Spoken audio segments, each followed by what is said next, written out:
Hello everybody, it's Wing. In the last video we installed Unity and learned the basics. Now it's time to actually build something.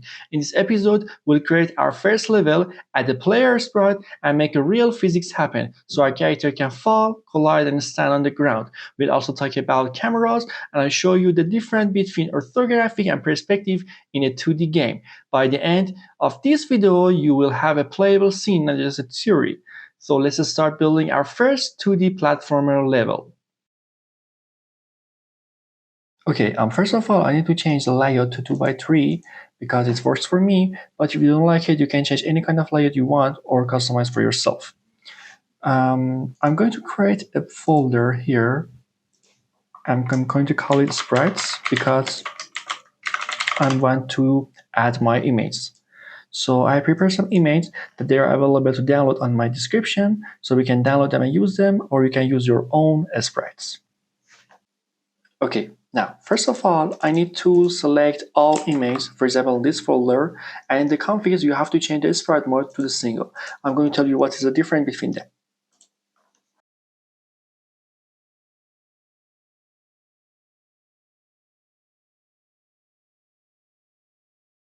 Okay, now I changed everything to single, but this one, because if I open it, you can see there's a lot of trees that I'm going to use it one by one.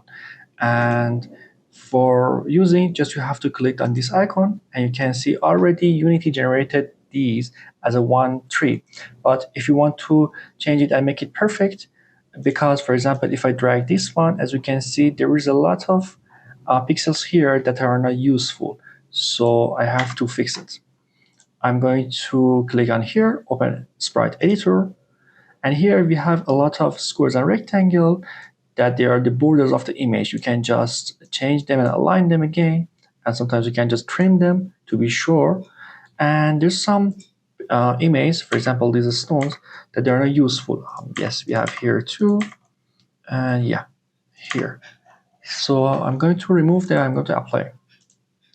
There we go. Now we have it again. Okay, next step is change and configure our camera. So I'm going to select it, and here in the projection, I'm going to switch between orthographic and perspective. But before that, let's start to see what's the difference. And switch to 3D view. And here, as you can see, we have a rectangle as a camera. So I'm going to change it to perspective.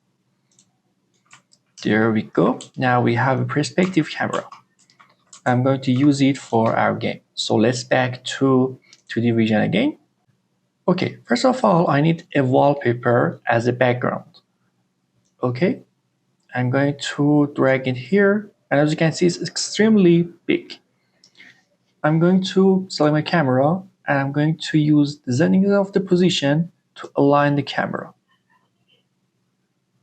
For example, here, maybe, and yeah, maybe here.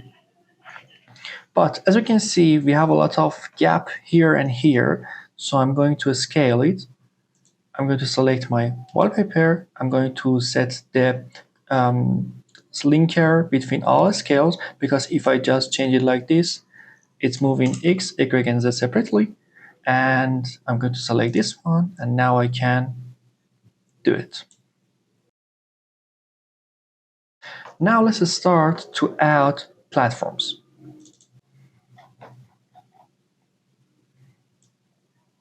Okay, now I have it here, but it's not there because you have to change the order of the image. All images have orders. For example, here our background is 0, so the next one that we want to be shown above, we have to select it as a 1. There we go. Okay, let's align it, for example, here, and then I need another one here. Okay, there's a head for the left and right that I want to use it. I'm going to drag it here, and then again I have to set it as a 1, and I move it here. Okay, as you can see, there is a difference between the height, and I'm going to fix it by copy to paste. We have -6, so we have paste it here, and there we go. I'm going to do it for the right one here. Okay, and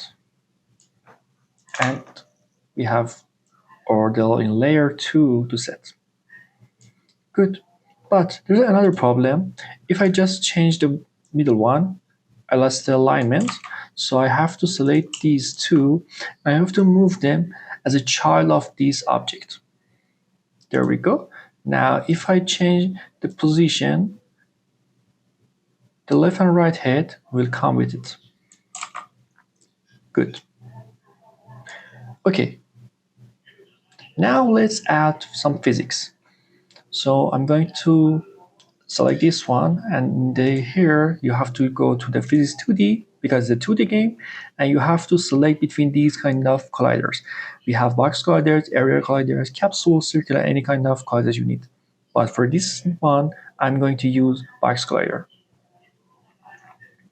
If I change the size, you will see there's a green area that this is our box collider.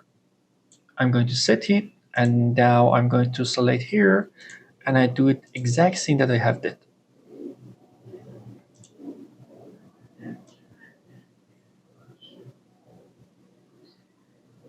There we go.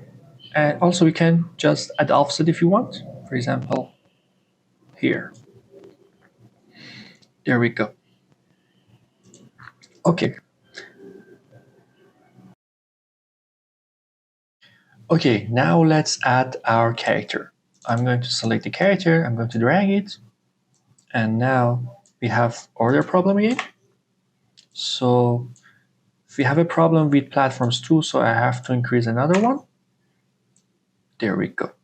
I will put it on ground, and I'm going to increase the scale.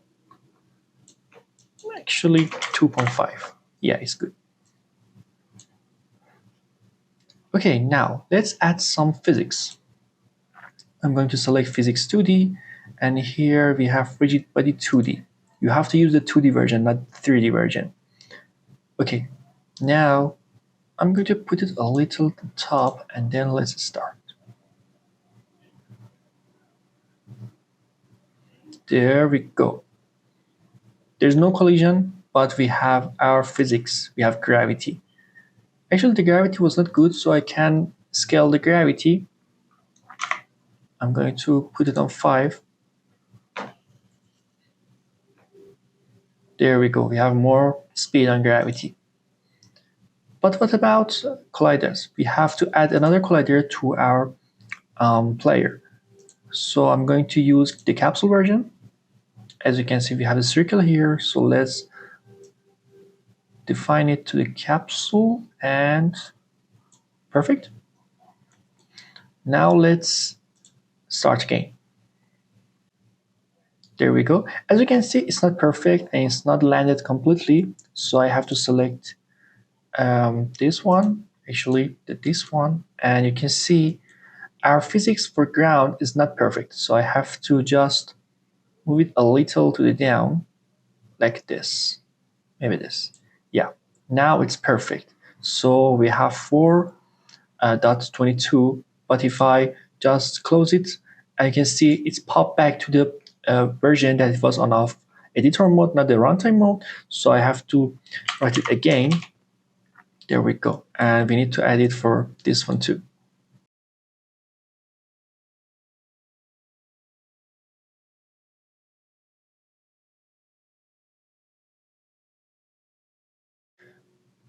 Okay, next step is about adding animations to our character. So I'm going to select all of these frames because this is an animation. This is sprite animations that you have to select them. As you can see in the preview, if I move on the image rapidly, I have animation. So let's add these to our character. I'm going to select all of them, and then I have to drag on the character. And I have to save it as an animation. I'm going to call it idle in the default path. There we go. Now you can see we have animator here and we have animation here, and it is acceptable for our character, and it has animator right now that is connected to our animator. So I'm going to change the name to character. There we go. Now, if I run it, as you can see, we have our animations. Now let's add the second one. We have run animations here. I'm going to select all of them again, and then I am going to drag it again. Now I have another animation, but there is no another controller because we need only one animator controller, and we have it right now here. So I'm going to double click on the animator, and as you can see, we have two animation clips. So how can I use both of them? I just need to make a transaction between both of them. So we have transaction here and here, and let's just run it again. Yeah, as you can see, we have a live here, and there's a switch and transaction between both of them. Now let's make it logical. To make it logical and send order to be idle or run, you have to go to the parameter section and you have to add between float, int, bool, and trigger. You have to select one of them. I'm going for int. I'm going to call it movement.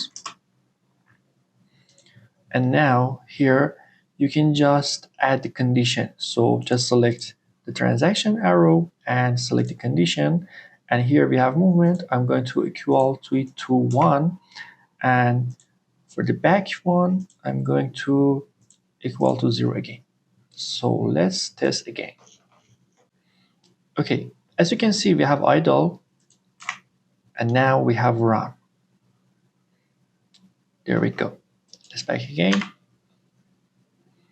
As you can see, we have a little delay between switching. How to fix it? For fixing, you have to select again, and then you have to uncheck the has exit time.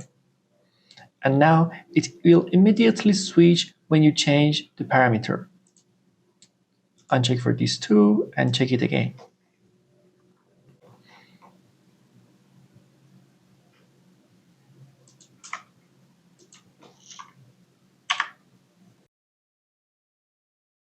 Okay, the last thing that I'm going to tell you about is about prefabs. And it is a start like that. Let's create a folder, and I'm going to call it prefabs. And as you can see, if I switch again to the editor, you can see we have a lot of configs here. We have box collider, we have scales, we have positions. And I'm going to use it again and again. And also I want to use these charts too. So you have to create a prefab of this image. It's completely easy. You just need to drag it and release it on the prefab folder or any kind of folder you want. And now you have a prefab. You can just rename it to anything you want. For example, platform 1. And now if you need it again, you just need to just drag it and drop it here. And there we go. Now we have it with all configs. You can move it position, and you can scale it anything you want, and you can do it again and again.